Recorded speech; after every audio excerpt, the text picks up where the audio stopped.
Hello नमस्कार दोस्तों, स्वागत है आपका सिविल एजुकेशन में। टेस्ट नंबर 3 का ठीक है, पॉलिटी का टेस्ट है जीएस वर्ल्ड का। 40 क्वेश्चंस कर लिए थे पार्ट नंबर 1 में। ठीक है, चलिए आगे करते हैं इसके।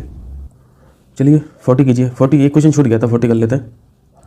40 में राज्य के राज्यपाल की यानी गवर्नर की विवेकाधीन शक्तियाँ डिस्क्रिशनरी पावर के बारे में पूछा है। ठीक है, पहला पॉइंट पढ़िए, राष्ट्रपति शासन के अधिरोपण हेतु आमंत्रण यानी प्रेसिडेंट रूल के लिए जो इम्पोजिशन होता है उसका इन्विटेशन कर सकता है राज्यपाल।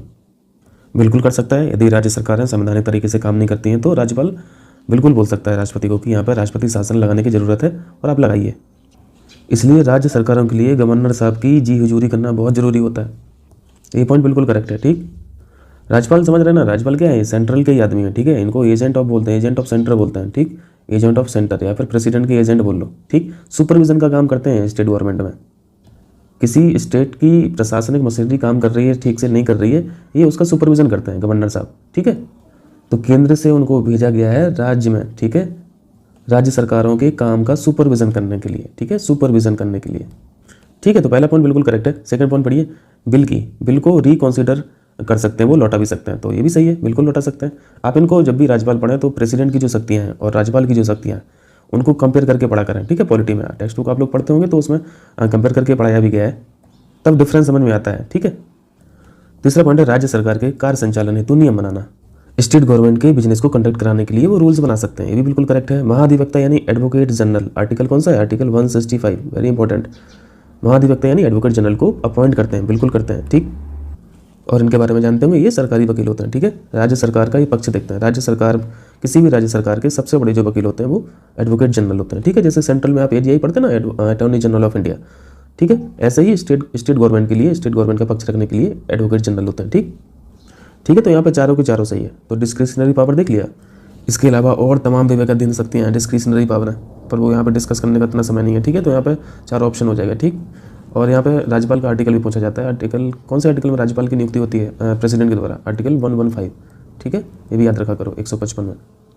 देखिए आप लोग पढ़ते हैं ना, पार्ट 5 कहाँ तक पढ़ते हैं आप, पार्ट 5 52 से 151 तक पढ़ते हैं ना, तो 52 से 151 तक जितने भी आर्टिकल ना वो सब सेंट्रल से रिलेटेड है, सेंटर से रिलेटेड है। 151 के बियॉन्ड आपको पार्ट 6 दिखेगा, है ना, पार्ट 6। और यहाँ पे सारे के सारे जो राज्य अधिकारी हैं, राज्य की जो मशीनरी है उसके बारे में यहाँ पे चर्चा होगी। ठीक, देखिए इसलिए इनका आर्टिकल 155 है, मतलब 151 के बियॉन्ड, इसका मतलब है राज्य सरकार में काम कर रहे हैं। ठीक है, जैसे आपने महाधिवक्ता एडवोकेट जनरल का 165 पढ़ा, मतलब 151 के बियॉन्ड है ना, मतलब वो पार्ट 6 में चला गया ना, मतलब ये छोटी छोटी चीज़ों से लिंक बनता है, गलत नहीं होते क्वेश्चन। एटलीस्ट एडवोकेट जनरल के सामने यदि 146 लिखा है आर्टिकल तो आप उसको रिजेक्ट तो कर सकते हो, क्योंकि आपको पता है कि पार्ट 5 151 तक ही है और एडवोकेट जनरल स्टेट गवर्नमेंट के हैं और स्टेट गवर्नमेंट 151 के बाद ही आएगा आर्टिकल, तो ये गलत हो जाएगा। आप 161 को आराम से रिजेक्ट कर सकते हैं। ठीक, चलिए आगे चलते हैं। 41 देखिए, 41 में यहाँ पे आर्टिकल को मिलान करना है। आप देखो जो सबसे आसान हो वही पकड़ लो, जो सबसे आसान हो वही पकड़ लो। आर्टिकल 1 2 3 हमेशा पढ़ते रहते हो ना, अब वो लॉजिक जो पिछले क्वेश्चन में पढ़ा वो यहाँ पे आप अप्लाई कर सकते हो, और आप बिना फैक्ट जाने या बिना आर्टिकल जाने भी आप यहाँ पे आंसर सही कर ले जाओगे। जैसे आपको अगर इतना पता है कि 52 से 151 तक जो है वो पार्ट 5 है, इसके बियॉन्ड जो पार्ट 6 है वो स्टेट वाला है। ठीक, तो यहाँ पे 156 151 के बियॉन्ड है, 166 151 के बियॉन्ड है, यानी राष्ट्रपति का जो अध्यादेश है, राष्ट्रपति तो केंद्र के आदमी है, तो राष्ट्रपति वाला ये वाला 4 पॉइंट चौथे का बी तो नहीं होगा, चौथे का ए तो नहीं होगा, है ना, यानी ए का 4 नहीं होगा या फिर बी का भी 4 नहीं होगा। तो यहाँ पे ए का जहाँ 4 हो उसको कट कर दो और बी का जहाँ 4 हो उसको कट कर दो, तो बी का 4 दिख गया, ए का 4 तो कहीं नहीं दिखा, बी का 4 दिख गया, तो ई रिजेक्ट हो गया आराम से बिना कुछ जाने। तो मैं इसको मिटा दे रहा हूँ और फिर दूसरे लॉजिक पर चलते हैं। आप ऐसे ही यहाँ पर भी चल सकते हैं।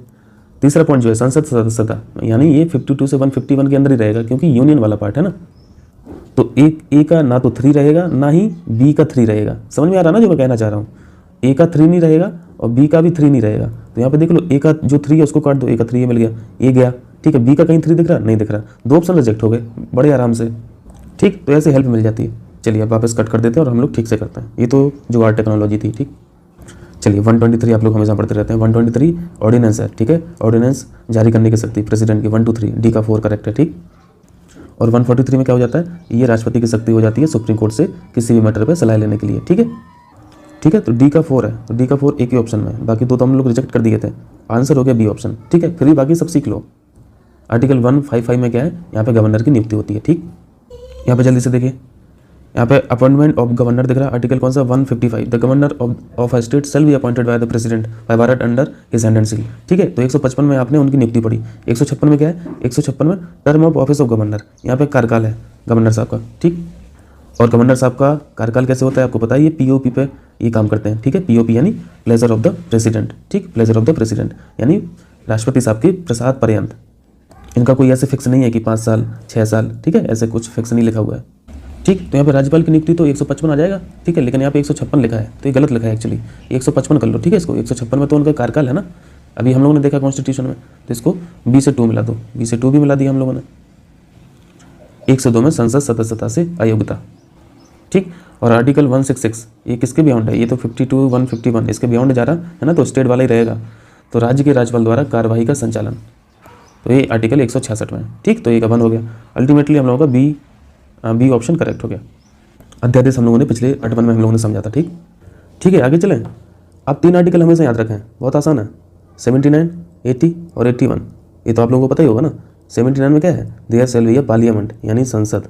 ठीक है, 79 में संसद है। 80 में क्या है, लोकसभा नहीं करना पहले। ठीक है, पहले बड़ा भैया करना, बड़ा भैया।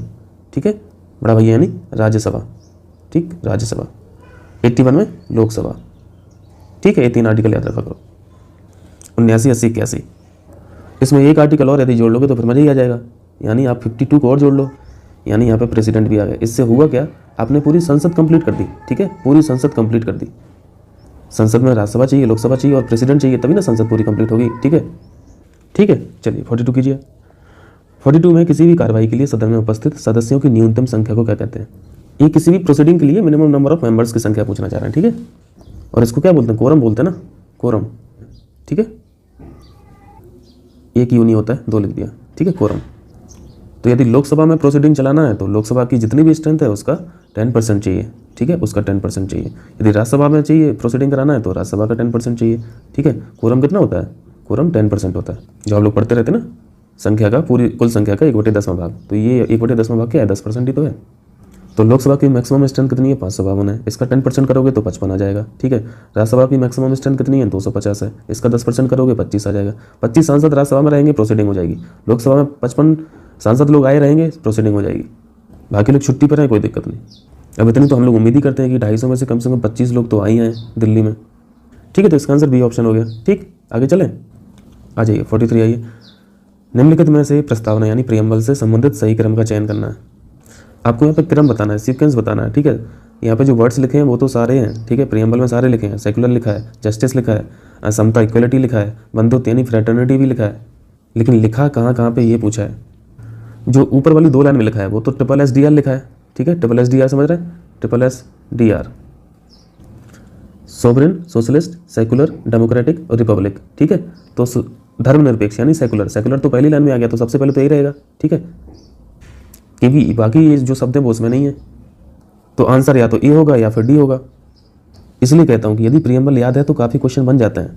प्रियम्बल को थोड़ा सा नज़र में रखा करो। ठीक है, क्योंकि घुमा फिरा के क्वेश्चन वो पूछता रहता है प्रियम्बल से। तो आ जाइए जल्दी से देख लीजिए। आपने SSDR तो देख लिया। ठीक है, SSDR तो देख लिया। उसके बाद क्या लिखा है, जस्टिस लिखा है, न्याय लिखा है, याद रखना, न्याय लिखा है। उसके बाद लिबर्टी, लिबर्टी क्वेश्चन में नहीं है। इक्वलिटी लिखा है, समता, तो उसके बाद मैं समता कर दे रहा हूँ। ठीक है, उसके बाद फिर फ्रेटर्निटी है, बंधुता। ठीक, तो अब हो जाएगा ना क्वेश्चन, न्याय, समता और बंधुता। चलिए वापस क्वेश्चन पर चलता है, यानी न्याय, समता और बंधुता। ठीक है, तो पहला ऑप्शन करेक्ट है, पहला ऑप्शन बिल्कुल करेक्ट है। चलिए आगे जाइए। 44 निम्नलिखित में से भारतीय संघीय व्यवस्था, ये इंडियन फेडरल सिस्टम के बारे में पूछ रहे हैं। ठीक है, Indian federal system, Indian unitary system अलग, इंडियन फेडरल सिस्टम अलग है, कॉन्सेप्ट अलग अलग हैं दोनों के।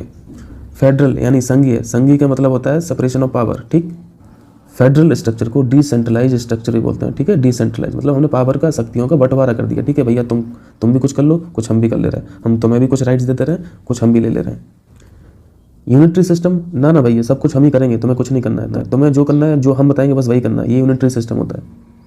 पॉलिटी की भाषा में बोले तो यदि केंद्र में शक्तियाँ ज़्यादा हैं, ठीक है, केंद्र में शक्तियाँ अगर ज़्यादा हैं तो वो यूनिटरी फीचर होता है। ठीक, और राज्यों को भी शक्ति यदि ठीक ठाक मात्रा में दी गई है तो फिर वो फेडरल स्ट्रक्चर का एक साइन है। ठीक, जैसे अपने यहाँ इमरजेंसी प्रोविजन है, तो इमरजेंसी में क्या होता है, सारी शक्तियाँ इमरजेंसी के टाइम पर, नेशनल इमरजेंसी यदि लगी रहती है तो सारी शक्तियाँ सेंटर में आ जाती हैं, है ना। तो सारी शक्तियाँ सेंटर में आ जाने का मतलब क्या है, फेडरल स्ट्रक्चर खत्म हो गया, यूनिटरी फीचर हावी हो गया। तो अपना जो कॉन्स्टिट्यूशन है वो नॉर्मल कंडीशन में फेडरल, ठीक है, नॉर्मल कंडीशन में फेडरल ही है, कोई दिक्कत नहीं है।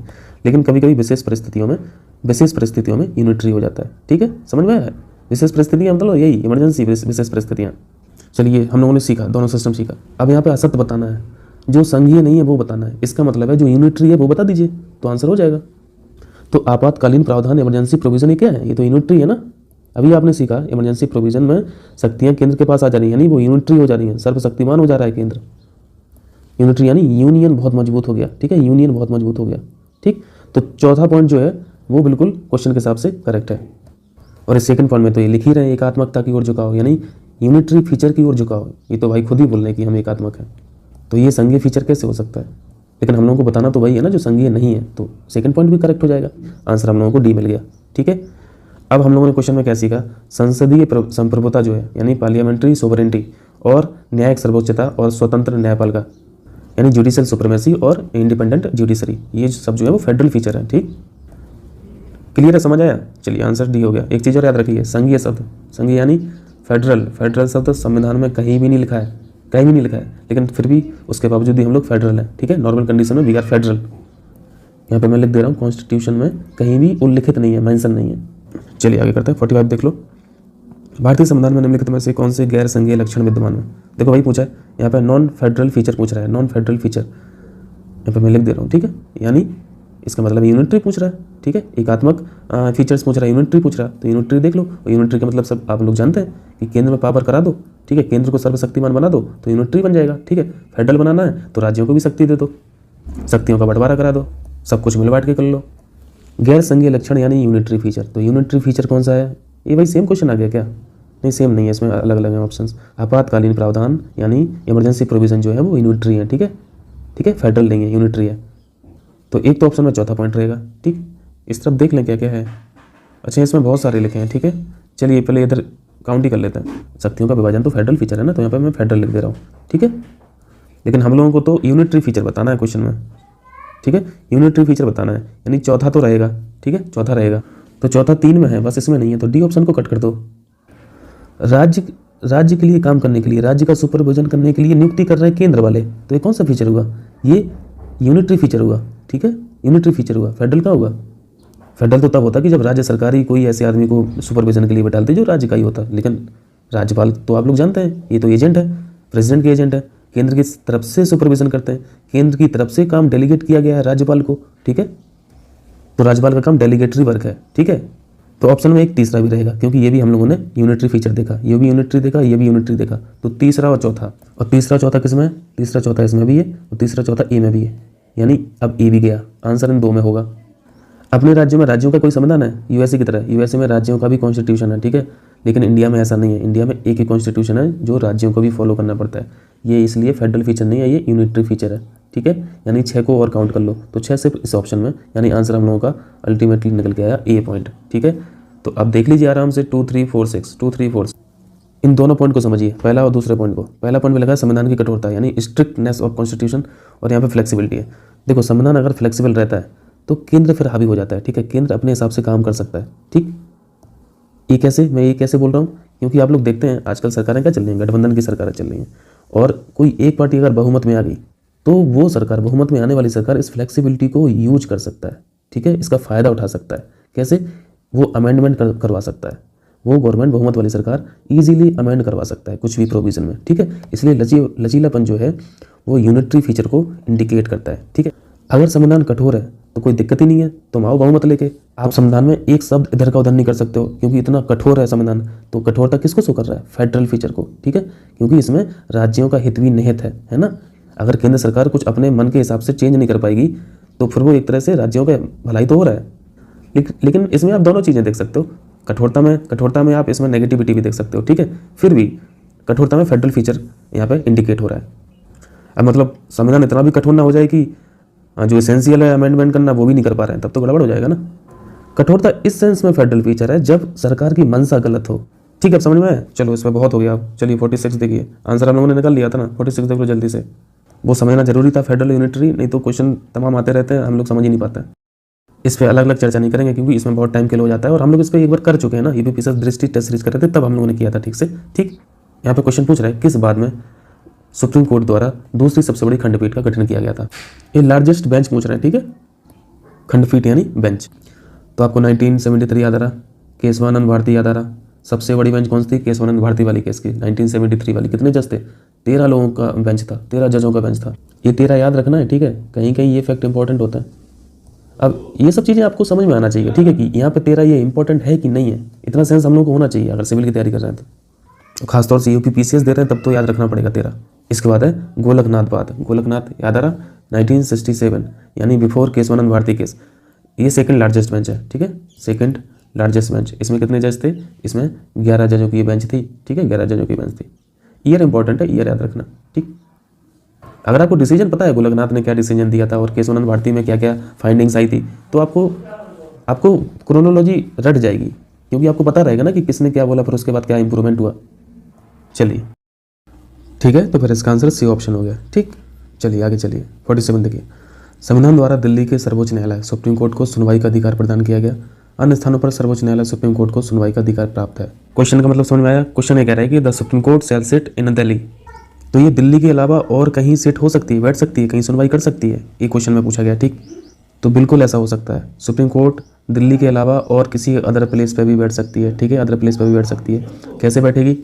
जब ऐसा चीफ जस्टिस चाहेंगे, चीफ जस्टिस ऑफ इंडिया चाहेंगे, सीजीआई चाहेंगे, ठीक है, लेकिन अप्रूवल चाहिए प्रेसिडेंट साहब का, ठीक है, अप्रूवल चाहिए प्रेसिडेंट साहब का। क्लियर है? The supreme court shell sit in Delhi और इन अदर प्लेस, इसी के लिए क्वेश्चन पूछा था, अदर प्लेस के लिए। लेकिन ऐसा कब हो सकता है? As the chief justice of India में with the approval of the president, ठीक है। तो दिल्ली के अलावा भी और किसी जगह पे सुनवाई कर सकती है सुप्रीम कोर्ट, ठीक, लेकिन प्रेसिडेंट के अप्रूवल पर, ठीक है। चलिए, तो इसका आंसर क्या हो गया? राष्ट्रपति के अनुमोदन से, अप्रूवल ऑफ द प्रेसिडेंट। समझ में आया? चलिए 48 देखिए जल्दी से। PIL 48 में क्या लिखा है? PIL, PIL समझते होंगे, पब्लिक इंटरेस्ट लिटिगेशन, यानी जिन्हें हम लोग जनहित याचिका बोलते हैं, ठीक है, जनहित याचिका के प्रस्तुति क्षेत्र के अंतर्गत सम्मिलित है। ये प्रेजेंटेशन एरिया पूछ रहे हैं, ठीक है, PIL का, यानी कहाँ प्रेजेंट कर सकते हैं। आप सुप्रीम कोर्ट में कीजिए, आप हाई कोर्ट में कीजिए, ठीक है, सुप्रीम कोर्ट में भी की जा सकती है PIL दायर और हाई कोर्ट में भी की जा सकती है, ठीक है, डिस्ट्रिक्ट कोर्ट में नहीं। पब्लिक इंटरेस्ट में कोई भी अगर मैटर रहेगा जिसकी सुनवाई बहुत जरूरी है तो उस PIL को कोई भी व्यक्ति, कोई भी नागरिक दायर कर सकता है, ठीक है, और कोर्ट्स भी स्वतः संज्ञान ले सकती हैं, ठीक। तो इसका आंसर क्या हो गया? हाई कोर्ट और सुप्रीम कोर्ट दोनों, यानी सी ऑप्शन करेक्ट हो गया, ठीक। चलिए आगे जी, चलिए आगे आइए। 49 देखिए, निम्नलिखित में से कौन सा यहाँ पे पेयर कौन सा गलत है, कौन सा सही है, जल्दी से देखना है। जो सबसे आसान है उसको पकड़ लो। 368 हमेशा पढ़ते रहते हो, संविधान संशोधन, संसद की शक्ति संविधान संशोधन की, 368 में, ठीक है। लेकिन इसमें हम लोगों ने क्या सीखा था? इसमें बेसिक स्ट्रक्चर को आप चेंज नहीं कर सकते हो अकॉर्डिंग टू 368। क्लियर है? मूल ढांचा को, ठीक है, मूल ढांचा समझ रहे ना, इसमें बहुत सारी चीज़ें आ जाती हैं, ठीक है। संविधान में बहुत सारी चीज़ें लिखी भी नहीं है, इसको अलग से सुप्रीम कोर्ट द्वारा इंटरप्रेट की गई हैं, ठीक। जैसे एक फीचर फेडरल स्ट्रक्चर है, संविधान का एक फीचर फेडरल स्ट्रक्चर है, तो ये बेसिक स्ट्रक्चर है, ठीक है। तो आप संविधान के फेडरल स्ट्रक्चर को चेंज नहीं कर सकते हो 368 के अकॉर्डिंग, ठीक है। तो ये सी ऑप्शन तो सही मैच है। आपने आर्टिकल 123 पढ़ा, आपने इसमें क्या पढ़ा था? प्रेसिडेंट की ऑर्डिनेंस को प्रोक्लेम करने की शक्ति है, ऑर्डिनेंस को जारी करने की शक्ति है, ठीक है, 123 में। इसी को आप उल्टा कर दीजिए, ठीक है, 2 को पहले बैठा दो, 2 को पहले बैठा दो तो 213 हो जाता है, ठीक है। 213 में राज्यपाल की ऑर्डिनेंस करने की शक्ति हो जाती है, ठीक है, यहाँ पे गवर्नर की शक्ति हो जाती है ऑर्डिनेंस पास करने की, 123 में प्रेसिडेंट साहब की, ठीक है। तो यहाँ पे 213 लिखा है, यानी ये लिखा है, इसका मतलब है राज्यपाल अध्यादेश जारी करते हैं 213 से, तो ये भी सही मैच है, याद करना भी ईजी हो गया। आप 143 पढ़ते रहते हैं, 143 में क्या है? इसमें प्रेसिडेंट की शक्ति है, कुछ भी सुप्रीम कोर्ट से जानकारी अगर उनको चाहिए तो, ठीक है, पब्लिक इंटरेस्ट में, तो सुप्रीम कोर्ट ऐसी सलाह प्रेसिडेंट साहब को देते हैं, ठीक है, और ऐसी सलाह प्रेसिडेंट को मानना बाध्यकारी नहीं है, बाइंडिंग नहीं है, ठीक है। तो यहाँ पे 143 के सामने क्या लिखा है? CGI की सलाहकारी शक्ति। वैसे CGI की सलाहकारी शक्ति नहीं होना चाहिए था, यहाँ पे प्रेसिडेंट की सलाहकारी शक्ति होना चाहिए था, फिर भी यहाँ पे इसको सही मान लेते हैं क्योंकि डी ऑप्शन महा गलत है। महान्यायवादी, महान्यायवादी को क्या बोलता है? AGI, ठीक है, अटॉर्नी जनरल ऑफ इंडिया, ठीक है। अटॉर्नी जनरल ऑफ इंडिया कौन से आर्टिकल में? ये आर्टिकल 76 में, ठीक है, ये कुछ आर्टिकल भूलना नहीं है, 76 में है ना कि 97 में, ठीक। आपको पता है 79, आपको पता है 80, आपको पता है 81, यानी 79 में क्या है? संसद है, 80 में क्या है? राज्यसभा है, 81 में लोकसभा है। तो इसके बाद के जो आर्टिकल रहेंगे वो उसी से संबंधित रहेंगे, ठीक है, संसद से, ठीक। तो 97 ही गलत है, यहाँ पे गलत बताना था तो ऑप्शन डी करेक्ट हो गया, ठीक, समझ आया। AGI को आप लोग जानते हैं क्या? ये सरकार के सबसे बड़े वकील हैं, ठीक है, केंद्र सरकार के सबसे बड़े वकील हैं। इनकी हेल्प करने के लिए कौन होते हैं? सॉलिसिटर जनरल होते हैं, ठीक है, सॉलिसिटर जनरल। सरकार का कोई भी पक्ष होता है तो कोर्ट में जाके ये लड़ते हैं। एक तरफ जैसे यूनियन ऑफ इंडिया लिखा रहता है ना, आपने केस सुना होगा, फलाना case versus union of India लिखा रहता है ना ऐसा, तो यूनियन ऑफ इंडिया से यहाँ पे कौन वकील होगा? यहाँ पे AGI लड़ेंगे, ठीक है। जैसे आपने अभी पिछले क्वेश्चन में पढ़ा था, 2 जजेस केस पढ़ा था ना, 2 जजेस case versus union of India लिखा था, तो यूनियन ऑफ इंडिया की तरफ से AGI लड़ेंगे या फिर सॉलिसिटर जनरल लड़ेंगे, ठीक है, इस तरह से होता है। चलिए 50 देखिए, 50 में यहाँ पर रिट्स पूछा है, ठीक है, रिट्स आप लोग समझते होंगे, आर्टिकल 32, ठीक है, सुपर इंपॉर्टेंट। आर्टिकल 32 में सुप्रीम कोर्ट जारी करता है, वेरी वेरी इंपॉर्टेंट, ये याद रखना है, रिट जारी करने की शक्ति आर्टिकल 32 में सुप्रीम कोर्ट को है, ठीक है। और आर्टिकल 226 में जाना पड़ेगा आपको अगर रिट जारी करवाना है हाई कोर्ट से, ठीक है, तो हाई कोर्ट रिट जारी करता है 226 से और सुप्रीम कोर्ट रिट जारी करता है आर्टिकल 32 से, ठीक है, इतना क्लियर। रिट कितने प्रकार की इंडिया में 5 प्रकार की रिट है। रिट कितने प्रकार की होती है? 5 प्रकार की आपने सीखा, कौन कौन सी? Habeas corpus, mandamus, quo warranto, certiorari और प्रोहिबिशन। प्रोहिबिशन होता है प्रतिषेध, ठीक है, और परमादेश होता है मैंडामस। ये 2 क्वेश्चन में पूछा है, इसी को डिस्कस करेंगे, ठीक है। बाकी हम लोग UPPCS टेस्ट सीरीज में किए थे अच्छे से। परमादेश यानी मैंडामस में आप लोग समझते होंगे, ये कोर्ट द्वारा जारी की जाती है और किसके लिए जारी की जाती है? पब्लिक ऑफिसर के लिए, सार्वजनिक अधिकारियों के लिए, यदि वो काम अपना करते नहीं है ठीक से। और पब्लिक ऑफिसर कौन होते हैं? ये सरकार के आदमी होते हैं, ठीक है। तो आप ये भी बोल सकते हैं कि कोर्ट आदेश करती है किसको? सरकार को, सरकार के किसी अधिकारी को, कि आप ये काम क्यों नहीं कर रहे हैं, ऐसा आदेश रहता है और पब्लिक ऑफिसर को ऐसा डायरेक्शन जाता है। अगर वो फिर भी इस कॉम्प्लाइंस को, यानी जो ऑर्डर दिया है, आदेश दिया है कोर्ट ने सरकारी आदमी को कि ये आप काम ये करिए, ठीक है, क्योंकि ये आपकी जिम्मेदारी है, उसके बावजूद भी अगर नहीं करता है तो फिर इनकी पेशी हो जाती है, ठीक है, पेशी हो जाती है। पुलिस की भाषा में बोलते हैं लाइन हाजिर, ठीक है, लाइन हाजिर। तो फिर उनको कोर्ट में आना पड़ता है पब्लिक ऑफिसर को, फिर वहाँ पर जवाब देना पड़ता है जज के सामने। फिर वहाँ पर जबान बंद हो जाती है, ठीक है, हलक से जबान नहीं निकलती है, वहाँ पर जवाब देते नहीं बनता। प्रोहिबिशन से साफ साफ समझ में आ रहा है कि यहाँ पे कोई रोकने की बात हो रही है, ठीक है।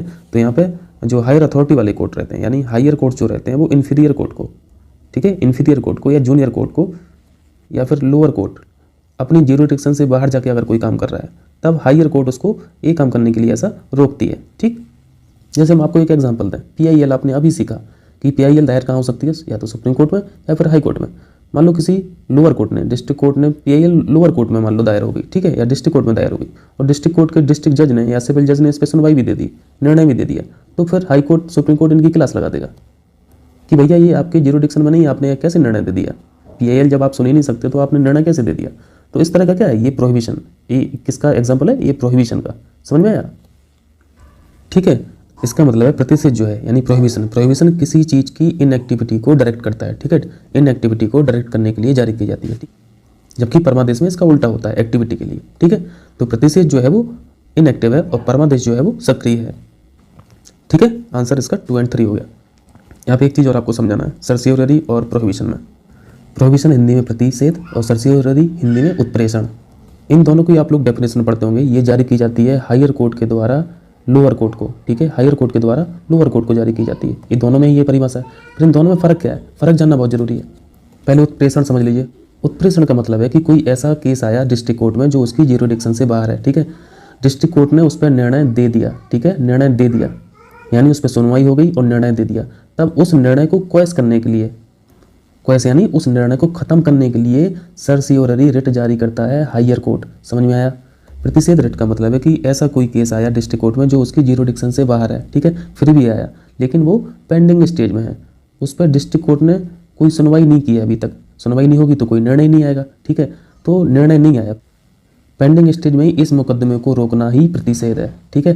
यानी दोनों में समझ में क्या आया? उत्प्रेषण में डिसीजन हो जाता है डिस्ट्रिक्ट कोर्ट के द्वारा, और प्रतिषेध में यानी प्रोहिबिशन में डिसीजन हो नहीं पाता है, पेंडिंग स्टेज में रहता है, ठीक, इतना सा फर्क है।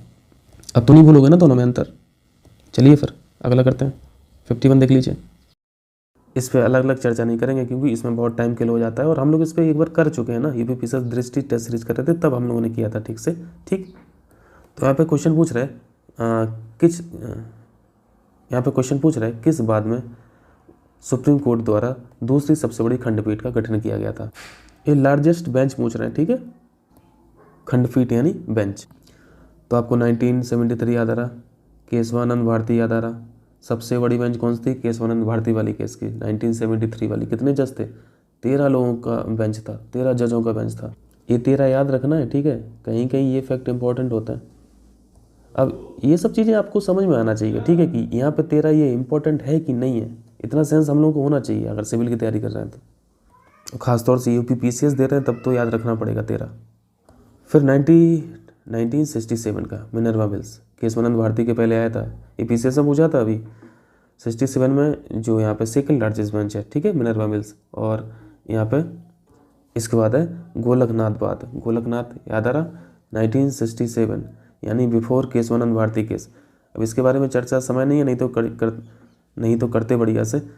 ये सेकंड लार्जेस्ट बेंच है, ठीक है, सेकंड लार्जेस्ट बेंच। इसमें कितने जज थे?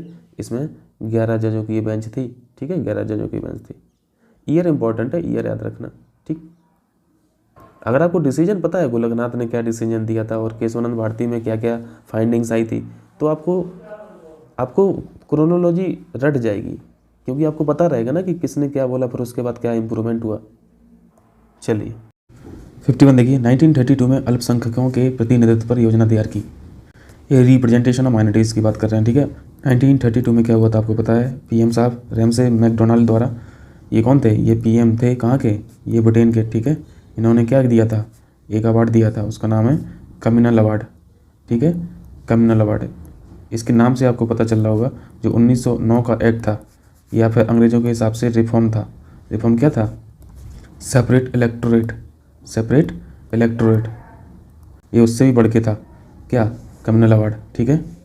अंग्रेज इन सबको रिफॉर्म बोलते हैं और हम लोग इसे क्या बोलते हैं? हम लोग इन्हें सब गुड़ गोबर बोलते हैं, जिसने इंडियन पॉलिटिक्स को पूरी तरीके से डिस्ट्रॉय कर दिया। तो कम्युनल अवार्ड में भी वही बात थी जो 1909 में सेपरेट इलेक्टोरेट की बात हुई थी, वही कम्युनल अवार्ड में भी था, ठीक है। बस यहाँ पे और समूह को भी ऐड कर लिया था। जैसे आप 1909 में पढ़ते होंगे, मुस्लिम्स के लिए पढ़ते हैं, ठीक है। यहाँ पे आप मुस्लिम्स देखेंगे, ठीक है, आप यहाँ पे सिख देखेंगे, ठीक, ईसाई देखेंगे, यूरोपियन देखेंगे, ठीक है, और साथ साथ में दलित वर्ग भी देखेंगे, ठीक है। दलित वर्गों के लिए, मुस्लिम्स के लिए, सिख के लिए, ईसाइयों के लिए, यूरोपियन के लिए, सभी के लिए क्या कर दिया गया? पृथक निर्वाचन कर दिया गया। तो कुछ लोगों के लिए तो ये अवार्ड था, ठीक है, कुछ लोगों के लिए अवार्ड था, लेकिन जाति के आधार पर किया गया था, इसलिए कम्युनल था, ठीक है, जाति के आधार पर किया गया था, इसलिए कम्युनल था, ठीक है। हो जाएगा ना अब? चलिए बी ऑप्शन करेक्ट हो गया। 52 देखिए, ब्रिटिश प्रधानमंत्री रैमसे मैकडोनाल्ड, वही क्वेश्चन है ना, का कम्युनल अवार्ड संबंधित था। अभी हम लोगों ने देखा ये किससे था? ये सेपरेट इलेक्टोरेट से था या पृथक निर्वाचन से था, ठीक है। तो ऑप्शन देख लीजिए 52 देखिए, 52 में ए में देखिए अल्पसंख्यकों के रिप्रेजेंटेशन से, माइनॉरिटीज़ के रिप्रेजेंटेशन से, दूसरा मिलेगा मुस्लिमों के पृथक निर्वाचन से। तो ये भी बात सही है, पहला ऑप्शन भी ठीक है, बी ऑप्शन भी ठीक है, लेकिन ये ज़्यादा ठीक है ना, क्योंकि इसमें सभी लोग आ जाएंगे, सभी लोग का मतलब सभी ग्रुप जिनको पृथक निर्वाचन की व्यवस्था की गई थी, ठीक है, माइनॉरिटीज आ जाएगा, तो ए ऑप्शन बेस्ट है, ठीक। चलिए यहाँ पे आंसर सॉल्यूशन में बी ऑप्शन दे रहे हैं, तो बी ऑप्शन करेक्ट नहीं है। चलिए 53 देखिए, ये कमेटीज़ हैं, उनके चेयरमैन से मिलाना है, और ये संवैधानिक समितियाँ हैं, ठीक है। जब हमारा संविधान बन रहा था उस टाइम की, जैसे आपने ड्राफ्टिंग कमेटी आप हमेशा पढ़ते रहते हैं, ये किसने ड्राफ्ट की थी? बी आर अम्बेडकर साहब ने, ठीक है। एक समिति थी जिनके चेयरमैन थे, जिनके अध्यक्ष थे बी आर अम्बेडकर साहब, उसमें और भी मेंबर थे, ठीक है, वो हम लोग देखेंगे। ड्राफ्टिंग कमेटी में जितने भी मेंबर थे वो सभी के सभी इंपॉर्टेंट है, ठीक है, क्योंकि क्वेश्चन पूछा है कई बार। यूनियन से जितने भी संबंधित होते हैं, लगभग यूनियन, जिन कमेटी में यूनियन शब्द लिखा है उसकी चेयरमैनशिप जवाहरलाल नेहरू साहब ने की होगी, ठीक है। तो संघ शक्ति समिति, इसको हम 3 से मिला दे रहे हैं, ठीक है, 3 से, और बी को हम लोग वन से मिला दे रहे हैं, ठीक है, क्योंकि वन में बी आर अम्बेडकर साहब हैं, ठीक। संचालन समिति का मतलब है स्टीयरिंग कमेटी, स्टीयरिंग, ठीक। तो संचालन समिति के अध्यक्ष कौन थे? ये राजेंद्र प्रसाद साहब थे, ठीक है, राजेंद्र प्रसाद साहब। तो इसको 4 से मैच करा दीजिए। अल्पसंख्यक उप समिति, माइनॉरिटी सब कमेटी, ठीक है, एस.सी. मुखर्जी, ठीक है, एस.सी. मुखर्जी, 2 से इसको मिला दो, ये बहुत इंपॉर्टेंट है, ठीक है, क्योंकि जो मेन समितियाँ हैं वो तो क्वेश्चन पूछते ही रहता है, तो हम लोग सब लगा ही देते हैं। जैसे संघ शक्ति समिति पूछता है जवाहरलाल नेहरू, हम लोग लगा देते हैं, ठीक है। संघीय संविधान समिति पूछता है, हम लोग लगा देते हैं जी एल नेहरू साहब को। और एक प्रांतीय संविधान समिति भी पूछता है ना, प्रोविंशियल कॉन्स्टिट्यूशनल जो कमेटी बनी थी, प्रांतीय शब्द जैसे ही आता है हम लोग पटेल साहब को लगा देते हैं, है ना, पटेल साहब को लगा देते हैं। लेकिन ये सब भी याद रखना है, ठीक। एक कमेटी बहुत इंपॉर्टेंट है, इसको भी याद रखना है आपको, वो है फंडामेंटल राइट सब कमेटी, ठीक है, फंडामेंटल राइट सब कमेटी याद रहेगा। मौलिक अधिकार उप समिति, J.V.. Kripalani, very very important, J.V.. Kripalani, ठीक है, जे.वी. कृपलानी से याद रखना है, मौलिक अधिकार वाली जो समिति थी वो, ठीक है। तो इसका कोड क्या बना? इसका कोड 3142 बना, हो जाएगा ना अब 3142, ये ऑप्शन हो जाएगा, ठीक। लेकिन उससे पहले हम लोगों को एक चीज़ और पढ़ना, प्रारूप समिति के जो मेंबर थे, हम लोगों को पता है प्रारूप समिति के जो मेंबर थे वो 7 लोग थे। पहला फैक्ट तो याद रखना है, पीसीएस के लिए याद रखना है, ठीक है। और इस 7 लोग कौन कौन से थे? देखो चेयरमैन जो थे वो आप लोग जानते हैं, सभी लोग जानते हैं, बी आर अम्बेडकर साहब थे, ठीक है। दूसरे मेंबर थे गोपाल कृष्ण अय्यंगर, ठीक, अल्लादी अय्यर, किया मुंशी, मोहम्मद सादुल्ला, माधवराव और टी कृष्णमाचारी, ठीक है। ये 7 मेंबर जो थे वो याद रखना है, ठीक है। चलिए आगे चलिए, आइए 54 आ जाइए। निम्नलिखित में से कौन संविधान सभा यानी कॉन्स्टिट्यूशनल असेंबली, ठीक है, की प्रारूप समिति के सदस्य नहीं थे। देखो भाई क्वेश्चन पूछ लिया, प्रारूप समिति यानी ड्राफ्टिंग कमेटी, ठीक है, ड्राफ्टिंग कमेटी। कौन कौन कितने मेंबर है? 7 देखिए, अभी जस्ट देखा, सादुल्ला साहब देखा आपने, टी कृष्णाचार्य भी देखा, ठीक है, गोपाल स्वामी अयंगर साहब भी देखा, एम आसिफ अली नहीं देखा, ठीक है, नहीं पूछा था, आंसर सी हो गया, ठीक। चलिए हो जाएगा ना। 55 देखिए, भारतीय संविधान के अंतर्गत वाणिज्य और समागम की स्वतंत्रता की विशेषता किस देश के संविधान से ली गई है? इसका मतलब है freedom of intercourse and commerce, ठीक है। जस्ट फैक्ट है, आपको याद रखना है। ये कहाँ से लिया गया है? ये ऑस्ट्रेलियन कॉन्स्टिट्यूशन से लिया गया, ठीक है। और यहाँ से क्या क्या लिया गया? हम लोग पढ़ते रहते हैं समवर्ती सूची, ठीक, समवर्ती सूची यानी कॉन्करेंट लिस्ट, ठीक। तो आंसर क्या हो जाएगा? ऑस्ट्रेलिया हो जाएगा, ठीक। अमेरिका से क्या लिया?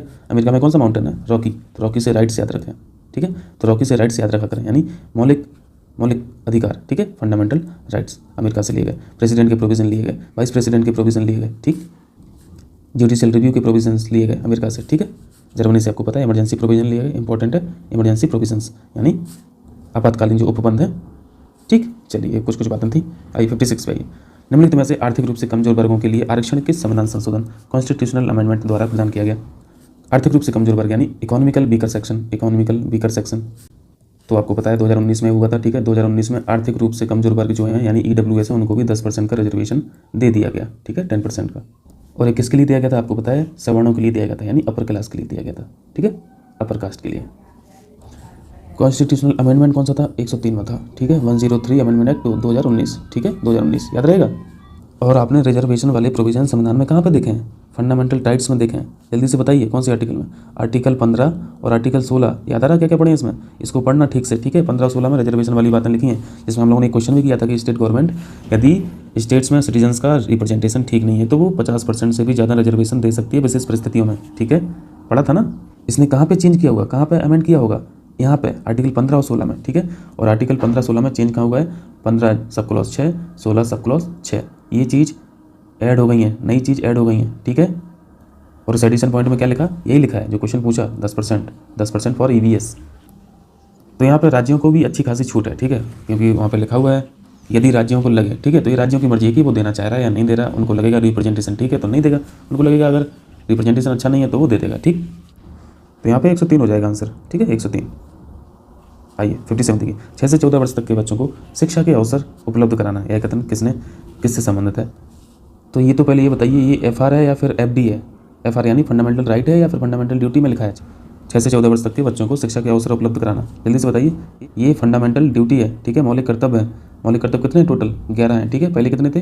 पहले 10 थे, फिर एक जोड़ा गया, ठीक है। वो जो एक जोड़ा गया ना वही है ये, ठीक है, वही है ये। और एक कब जोड़ा गया? 2002 में जोड़ा गया, 86वां कॉन्स्टिट्यूशनल अमेंडमेंट एक्ट से, याद रहेगा। आपको यहाँ पे 3 आर्टिकल याद रखना है, ठीक है, बच्चों की शिक्षा से संबंधित।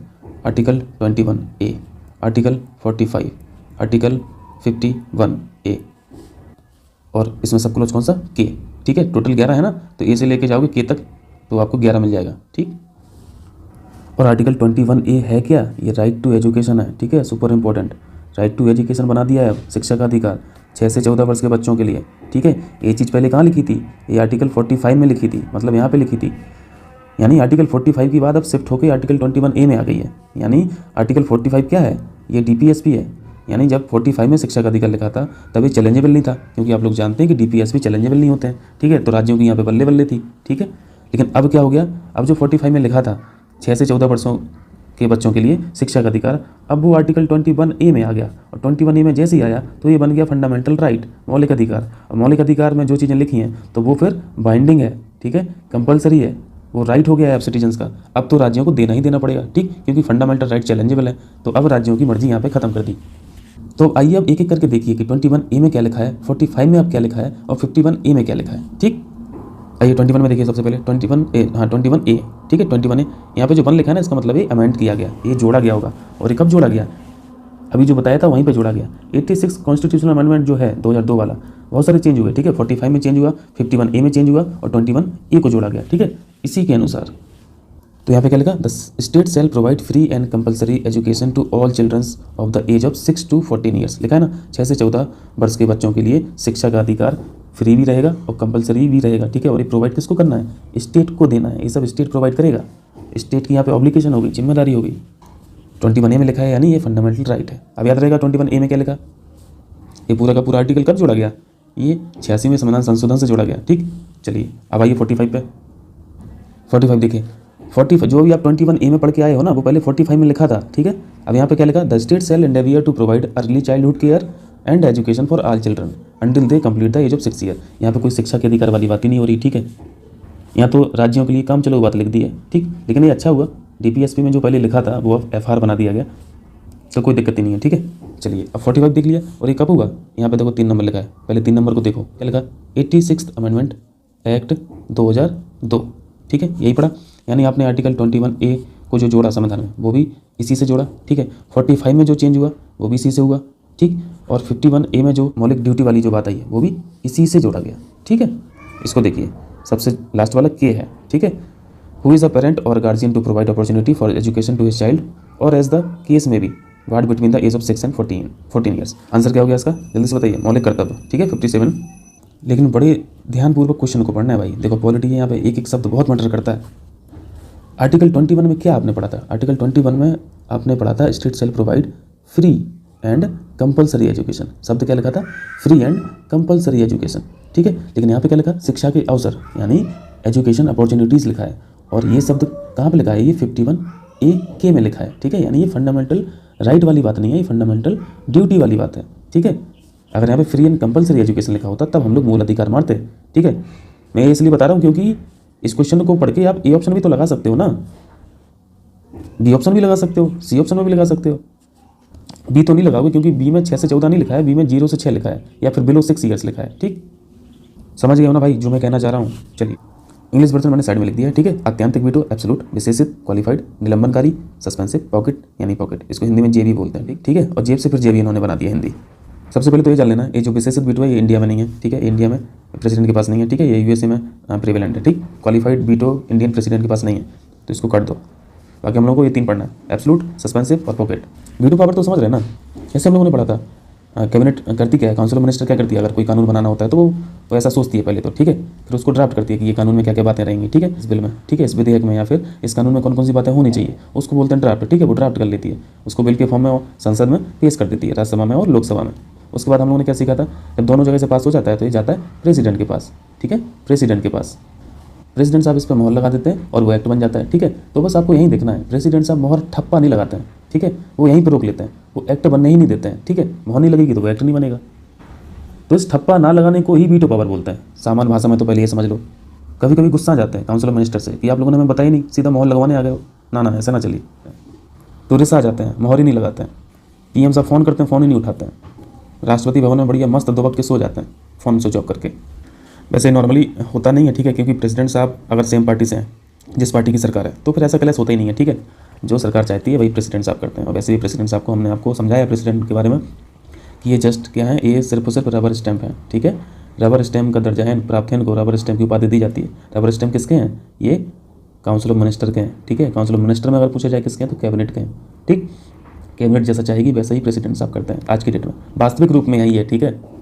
तो वीटो पावर में क्या सीखा, वीटो पावर में आपने सीखा कि बिल को प्रेसिडेंट साहब या तो रिजेक्ट कर देते हैं या फिर बिल को वापस कर देते हैं कि भाई ये बात हमें अच्छी नहीं लग रही है इसमें जो लिखी है, आप उसको चेंज करके लाइए, ठीक। या फिर इन 2 चीज़ों के अलावा प्रेसिडेंट साहब क्या करते हैं, विद होल्ड कर लेते हैं, बिल को अपने पास रख लेते हैं, कुछ बोलते भी नहीं है, कुछ नहीं बोलते हैं कि इसमें कुछ खराबी है या नहीं खराबी है, और ना ही रिजेक्ट करते हैं। तो ना ही वो रिजेक्ट करते हैं और ना ही वो वापस भेजते हैं, ना ही वो रिटर्न करते हैं। क्या कर लेते हैं, अपने पास रख लेते हैं, विद होल्ड कर लेते हैं। तो ये 3 कंडीशन होती हैं।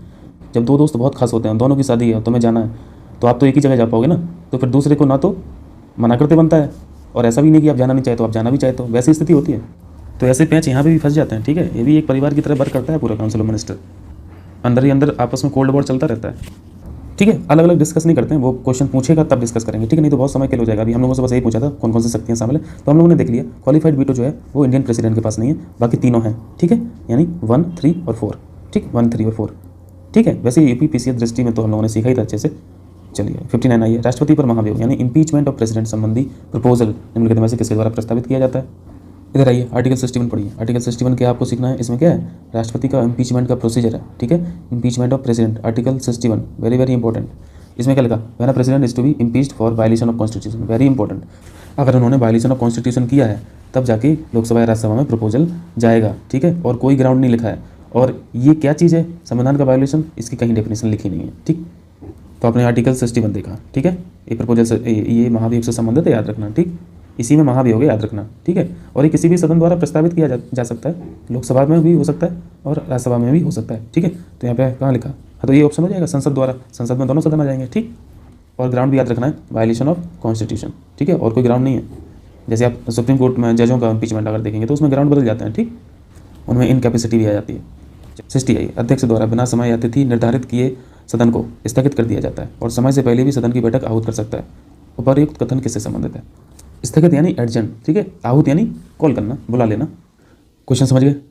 यानी अध्यक्ष साहब ने ना तो कोई समय डिसाइड किया, ना ही कोई डेट डिसाइड किया, ठीक है, और सेशन को एडजर्न कर दिया, और जब उनका मन हुआ तब वो कॉल भी कर लिए, बुला भी लिए सदन को, ये पूछा है। और ये कब, ये स्थिति कब की है? ये तो अनिश्चितकाल स्थगन से संबंधित है ना। अगर सिर्फ और सिर्फ स्थगन होता है या फिर एडजर्नमेंट होता है ना, तो टाइम डिसाइड कर दिया जाता है कि भाई अब कल होगी मीटिंग, या फिर परसों सेशन चलेगा, फिर तीसरे दिन सेशन चलेगा, या फिर 1 महीने बाद सेशन चलेगा, बता दिया जाता है, ठीक है।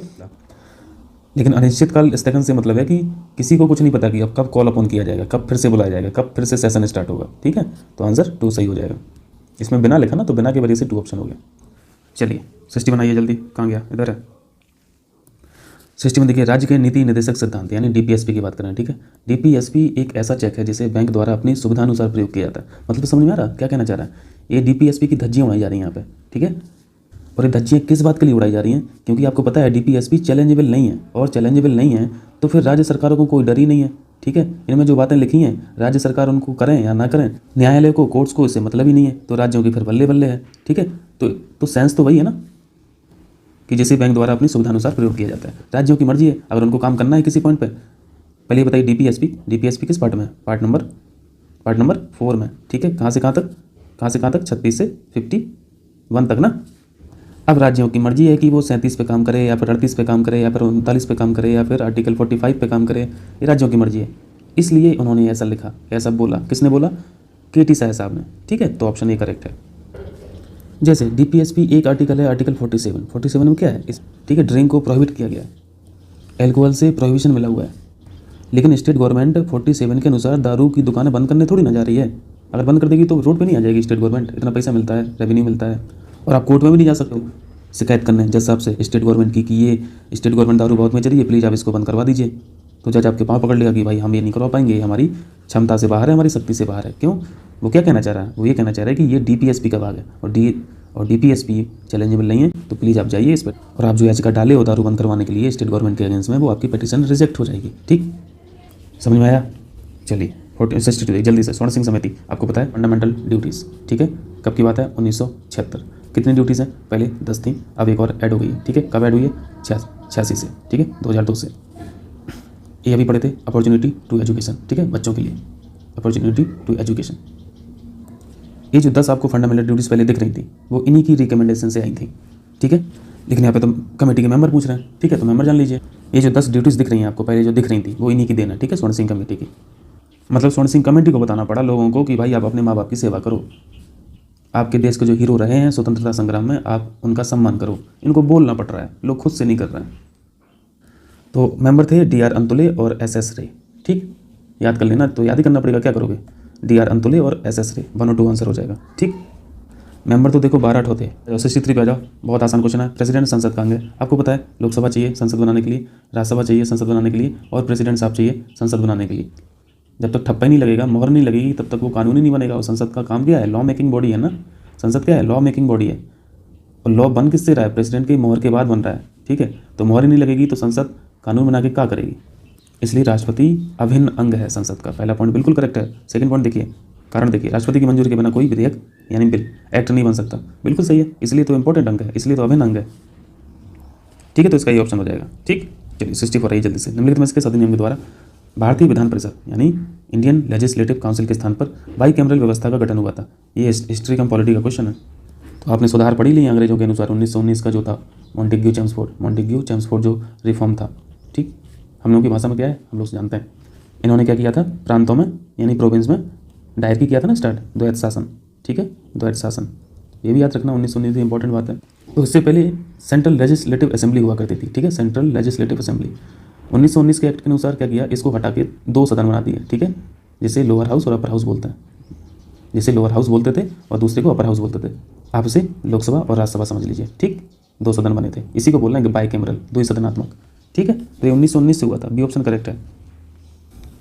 चलिए 65 देखिए, 1947 में गठित स्वतंत्र भारत के मंत्रिमंडल के सदस्य नहीं थे। देखिए 1946 में अनंतरम सरकार बनी थी, इंटरम गवर्नमेंट बनी थी, उसमें सी राजागोपालाचारी मंत्री थे। ठीक है, इनके पास मिनिस्ट्री थी, इनके पास इंडस्ट्री मिनिस्ट्री थी, इनके पास सप्लाई मिनिस्ट्री थी, इनके पास एजुकेशन मिनिस्ट्री थी, ठीक है, इनके पास फाइनेंस मिनिस्ट्री थी। ठीक है, 1946 के इंटरम गवर्नमेंट में। ठीक है, लेकिन क्वेश्चन में क्या पूछा, 1947 में स्वतंत्र भारत में जो गठित हुई थी। ठीक, तो इस टाइम पे 1947 से 48 के टाइम पे राजा गोपालाचारी साहब ये वेस्ट बंगाल के गवर्नर बन गए थे। ठीक है, गवर्नर बन गए थे, यानी यहाँ पे नहीं पूछा है तो डी ऑप्शन हो जाएगा। ठीक, क्योंकि 47 में तो ये गवर्नर थे, ना कि मंत्रिमंडल में मंत्री थे। ठीक, बाकी ये 3 लोग थे। चलिए आगे चलिए, हो जाएगा ना। कहाँ गया, 65 ना, 66 देखना, 66 देखना। ठीक, ये जस्ट फैक्ट है। अम्बेडकर साहब द्वारा संविधान का अंतिम प्रारूप कब पेश किया, आपको पता है। ड्राफ्टिंग कमेटी के चेयरमैन थे, 7 लोग थे। ठीक है, उन्होंने काम किया, रिपोर्ट बना ली। ये रिपोर्ट फिर पेश कब की संसद में, संसद में यानी सभा को, उस टाइम संविधान सभा ही संसद थी। ठीक है, संविधान सभा को पेश कब किया, तो वो डेट पूछा है, तो डेट है 4 नवंबर 1948 को। ठीक है, ये ऑप्शन करेक्ट है। ठीक, मतलब 4 नवंबर 1948 को सभा में दिखाई अपनी रिपोर्ट की, हमने ये चीज़ें की हैं इसमें, देखिए हमारा काम देखिए। ठीक, हमने इतने पार्ट बनाए हैं, हमने इतने सिटीजनशिप के राइट्स दिए हैं सिटीजन्स को, हमने इतने फंडामेंटल राइट्स डाले हैं। ठीक है, सारा पूरा ड्राफ्ट किया। चलिए 67 देखिए, 26 नवंबर 1949 को अपनाए गए संविधान में अनुसूचियों की संख्या कितनी थी। हम लोगों ने इसको कई बार सीख लिया। आंसर क्या है जल्दी से बताइए। 8 है ना, 8 हम लोग पढ़ते रहते हैं, 4 बाद में ऐड हुई। ठीक है, 9, 10, 11, 12। ठीक है, 9, 10, 11, 12 भूमि सुधार, एंटी डिफेक्शन लॉ, पंचायती राज और म्यूनिसिपैलिटीज। ठीक, आंसर हो गया 8। 1949 में 8 थी। चलिए 68 देखिए, संविधान सभा में संविधान को कब अंगीकृत किया गया। अंगीकृत यानी एडॉप्ट। ठीक है, एडॉप्ट कब किया है बताइए। एडॉप्ट किया गया, प्रियम्बल पढ़ा है ना, प्रियम्बल में कौन सी डेट लिखी, वहाँ पे लिखा है एदत्त द्वारा, लिखा है ना ऐसा शब्द, 26 नवंबर 1949। ठीक है, तो नवंबर 49 हो जाएगा आंसर। चलिए 49 है, 69 है ये, धर्मनिरपेक्षता यानी सेकुलर शब्द को प्रस्तावना में सम्मिलित किया गया। वेरी वेरी इजी क्वेश्चन, हम लोग पढ़े ना, SSSDR। ठीक है, SSSDR। ठीक, पहला है सोवरेनिटी, दूसरा सोशलिस्ट, तीसरा सेकुलर यानी धर्मनिरपेक्ष। ठीक, डी से डेमोक्रेटिक, आर से रिपब्लिक। और जो 3 शब्द जोड़े गए वो हम लोग कौन से पढ़ते हैं, हमने उसका भी आपको बताया था, SSI। ठीक है, SSI, सोशलिस्ट, सेकुलर और इंटीग्रिटी। ठीक है, और ये तीनों को तीनों कब जोड़े गए, 42 कॉन्स्टिट्यूशनल अमेंडमेंट एक्ट से 1976 में।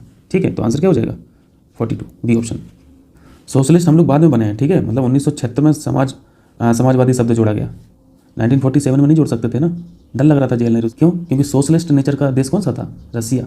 ठीक है, और उस समय यूएस में क्या चल रहा था, पूंजीवाद। ठीक है, पूंजीवाद। अब जेल नेहरू रसिया वाले समाजवाद को पकड़ें या फिर यूएसए वाले पूंजीवाद को पकड़ें। अगर हम अपने संविधान में सोशलिस्ट लिख देते तो फिर यूएसए को बुरा लग जाता है ना, अगर पूंजीवाद लिख देते तो रसिया गुस्सा हो जाते। तो जेल नेहरू ने क्या किया, कुछ लिखा ही नहीं, अपना चुप्पा बैठे। हम लोग मन से तो क्या हैं, मन से समाजवादी थे, कामों से समाजवादी थे, विचारधारा से समाजवादी थे, लेकिन लिख नहीं पा रहे थे। ठीक है, संविधान में। फिर वो लिखा कब गया, 1976 में, जब हम लोगों ने इन लोगों को गियर में ले लिया। ठीक, चलिए 70 देखिए जल्दी से, very very easy question. Article 32 writs. ठीक है, रिट्स जारी कौन करता है, सुप्रीम कोर्ट। किस आर्टिकल से, 32 से पढ़ लिया। हाई कोर्ट रिट्स जारी करता है कि नहीं करता है, बिल्कुल करता है। किस आर्टिकल से, 226 से। ठीक है, 226 से। हाई कोर्ट और सुप्रीम कोर्ट में यदि रिट्स की पावर पूछा जाए तो ज़्यादा किसके पास है, हाई कोर्ट के पास रिट्स की पावर बहुत ज़्यादा है, सुप्रीम कोर्ट से बहुत ज़्यादा है। याद रखना, हाई कोर्ट की रिट्स की पावर बहुत ज़्यादा है सुप्रीम कोर्ट से। ठीक है, हाई कोर्ट फंडामेंटल राइट और लीगल राइट दोनों पर रिट्स इशू कर सकता है, सुप्रीम कोर्ट सिर्फ और सिर्फ आर्टिकल 32 में जो 5 लिखी हैं उस पर। इसको बोलते क्या है, रिट्स को। कॉन्स्टिट्यूशन में लिखा क्या है, संवैधानिक उपचारों का अधिकार लिखा है, यानी कॉन्स्टिट्यूशनल रेमेडीज हैं रिट्स। ठीक है, तो डी का 1 हो गया। ठीक, अस्पृश्यता का अंत यानी राइट अगेंस्ट अनटचेबिलिटी, ये सब लोग जानते हैं, आर्टिकल 17। ठीक है, तो इसका 3 हो जाएगा। गिरफ्तारी और निरोध से संरक्षण यानी protection against arrest and detention, तो ये आर्टिकल 22 है। ठीक है, और आर्टिकल 16 को सब लोग जानते हैं क्या है, पब्लिक एम्प्लॉयमेंट में धर्म, जाति, लिंग, जन्म स्थान और निवास स्थान के आधार पर भेदभाव से संरक्षण। ठीक है, तो ये आर्टिकल 16 है। तो आसान है, तो अब मिलाते रहना। ठीक है, इसको मिलाने की भी जरूरत नहीं है, इतना आसान है। कितना हो गया, 17 हो गया। चलिए अभी 70 करिए। ठीक है, फिर शाम तक इसके आगे कंटिन्यू करते हैं। कल वीडियो नहीं बना पाया था, सॉरी, थोड़ा एक्चुअली गाँव पे आया हूँ तो जानते हैं तमाम काम रहते हैं। आप लोग कमेंट्स में ये क्वेश्चन पूछते हैं कि सर ये बताइए आप कंप्लीट करा पाएंगे कि नहीं करा पाएंगे। आप लोग ऐसा क्वेश्चन क्यों पूछते हैं, यदि आपको हेल्प मिल रही है और मैं 10 क्वेश्चन भी अपलोड कर रहा हूँ तो ऐसा सोचिए ना कि हम 10 क्वेश्चन पढ़ रहे हैं, हम रिवीजन कर रहे हैं, हमें कुछ सीखने को मिलेगा 10 क्वेश्चन। टारगेट आपका सिर्फ खत्म करने पे क्यों है, खत्म तो आप 2 साल से कर रहे हैं, आपने कम से कम 50,000 क्वेश्चन पढ़ लिए होंगे ना। हम लोग 50,000 क्वेश्चन पढ़ लेते हैं, 1 लाख क्वेश्चन पढ़ लेते हैं, और प्री में कितने क्वेश्चन आते हैं, 150 क्वेश्चन आते हैं, और हम लोग 80 क्वेश्चन सही नहीं कर पाते। फिर क्या मतलब है 50,000 क्वेश्चन पढ़ने का। तो कंप्लीसन पे मत जाइए कि कंप्लीट होगा ही नहीं होगा। हम आपसे बस इतना कहना चाह रहे हैं, जितना भी हो रहा है, जितना भी हम लोग यहाँ पे काम कर रहे हैं, सीख रहे हैं, जितना भी हम लोग काम कर रहे हैं उतने से बस सीख लीजिए जरा। और ऐसा नहीं है जीएस वर्ल्ड ने कुछ कोई अलग से क्वेश्चन फॉर्मुलेट किए हैं, ये जीएस वर्ल्ड के नए क्वेश्चंस नहीं हैं, सारे के सारे घटना चक्र में हैं, ठीक है, सारे के सारे घटना चक्र में हैं। आप एक भी क्वेश्चन ऐसा नहीं होगा जो क्वेश्चन आपने पढ़ा नहीं होगा घटना चक्र में, सारे क्वेश्चन पढ़े हैं। तो फिर यहाँ पे हम लोग वही तो क्वेश्चन पढ़ रहे हैं, लेकिन यहाँ पे हम लोग ठीक से पढ़ रहे हैं, एक क्वेश्चन में 4-5 फैक्ट और जानने की कोशिश कर रहे हैं, ठीक है। तो रिवीजन पर्पज से पढ़िए, ठीक है, ना कि सब कुछ हौच पौच में सब कुछ पढ़ लेना, ये सब चीज़ें छोड़िए अब। चलिए, तो आपका बहुत बहुत शुक्रिया, मिलते हैं फिर।